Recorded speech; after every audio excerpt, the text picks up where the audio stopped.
आज तेजस्वी यादव के हाथों मुफ्ती अतहर साहब और मुखिया असलम जैसे लोग जो कभी एमआईएम पार्टी से चुनाव लड़ने की दावेदारी कर रहे थे और टिकट ना मिलने पर घमासान मचाए हुए थे।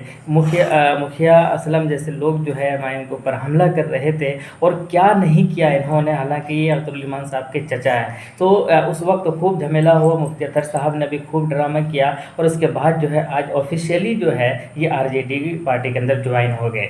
कहाँ अपनी सियासत और अपनी क़यादत की बात कर रहे थे, सीमांचल से जो है इन सेकुलर पार्टियों को हटाने की बात कर रहे थे और आज उन्हीं सेकुलर पार्टी के अंदर खुद को शामिल करवा लेते हैं। सर सवाल तो खड़ा कर रहे हैं। अब मुफ्ती अतहर साहब का एक वीडियो भी वायरल हो रहा है, उसके अंदर ये कहते हुए नज़र आ रहे हैं, जब उनसे पूछा गया कि अगर आपको टिकट नहीं मिलता है क्या वापस से आरजेडी के अंदर जाएंगे, वापस से आरजेडी को समर्थन करेंगे, तो उन्होंने साफ कहा है कि अख्तरुल इमान और तेजस्वी और जो असदुद्दीन ओवैसी मुझे टिकट दे या ना दे, मैं वापस से आरजेडी के अंदर नहीं जाऊंगा। तो क्या सर वो वीडियो भी आपका झूठा है या वो उसके अंदर जो आप बोल रहे हैं वो झूठ बोल रहे हैं? और क्या उलमाओं को झूठ बोलना चाहिए? सवाल तो सर अब आपके ऊपर भी खड़ा हो रहा है। एक तरफ जब आपको टिकट नहीं दिया गया तो आपने जो है नामांकन दर्ज कराया एज ए इंडिपेंडेंट उम्मीदवार, तब तक आप सही थे। आपको टिकट नहीं मिला, मौलाना अब्दुल्ला को टिकट नहीं मिला, तो सब कोई आपके बारे में बात कर रहे थे कि उलमाओं को टिकट मिलना चाहिए था। आपने भी कहा कि मुझे नहीं मिलता, अब्दुल्ला सालिम को मिलता। लेकिन अब्दुल्ला सालिम ने ट्राई किया था एज ए इंडिपेंडेंट उम्मीदवार मैदान के अंदर आने के लिए। हालांकि उनका नामांकन रद्द जरूर हो गया, लेकिन क्या करेंगे, वो उसके बाद वो किसी पार्टी के अंदर शामिल नहीं हुआ। लेकिन आप सर, आपका तो नामांकन भी एक्सेप्ट हो गया था, फिर भी आपने नामांकन को वापस लिया और वापस से आरजेडी को समर्थन दे दिया। कहाँ पर अपनी सियासत और अपनी क़यादत की बात कर रहे थे और आप कहाँ पर चले गए और किनको समर्थन दे दिया? सवाल तो अब आपके ऊपर भी खड़ा हो रहा है। एक तरफ जो उलमाए लोग आपके लिए आवाज़ उठा रहे थे कि उलमाओं को टिकट नहीं दिया जा रहा है,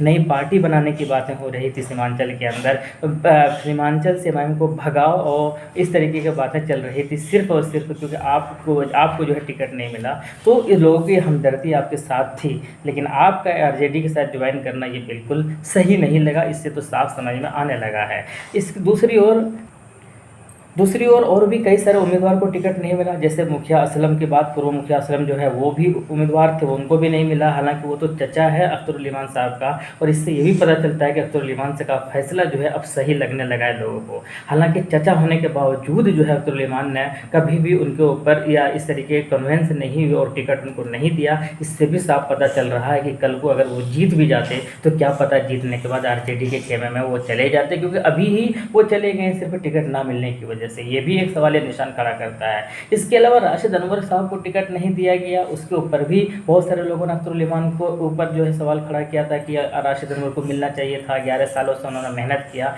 लेकिन मैं इतना गलत नहीं मानता हूँ इस फैसले के ऊपर, क्योंकि राशिद अनवर साहब को पिछले बार ट्राई किया गया था, पिछले बार इनको टिकट दिया भी गया था। तो राशिद अनवर का उतना अच्छा परफॉर्मेंस नहीं था पिछले बार, हालांकि इस बार भी उनको ही देना चाहिए था, लेकिन नहीं मिला। तो कोई बहुत बड़ा ब्लंडर नहीं किया अख्तरुल इमान ने, ये भी अब चीज़ें समझ में आने लगी है। और राशिद अनवर ने भी क्या किया कि वो दूसरी पार्टी से चुनाव लड़ रहे हैं। इसके अलावा ये अब्दुल्ला सालिम को भी टिकट नहीं मिला, उसके ऊपर भी बहुत सवाल खड़ा हुआ था अख्तरुल इमान के ऊपर। वो मैं मानता हूँ कि वो जेन्युइन सवाल था, यहाँ पर शायद एमआईएम से गलती हुई है, क्योंकि अब्दुल्ला सालिम को टिकट मिलना चाहिए था, क्योंकि उनको एक बार भी मौका नहीं दिया गया।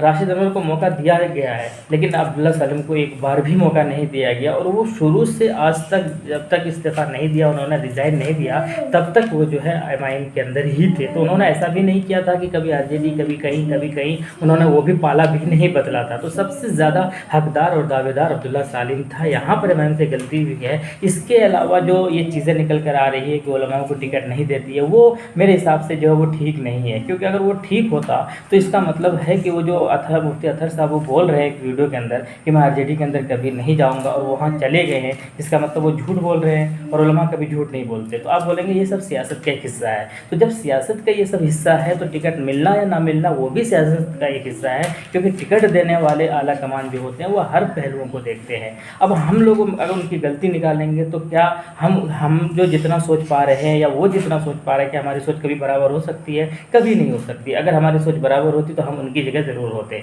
तो कुल मिलाकर ये चीज़ें हैं कि वो लोग जो आज आरजेडी ज्वाइन किया है वो किसी भी एतबार से जो है बिल्कुल सही फैसला लगा नहीं है। बाकी आपकी क्या कहना है कमेंट बॉक्स में बताइएगा।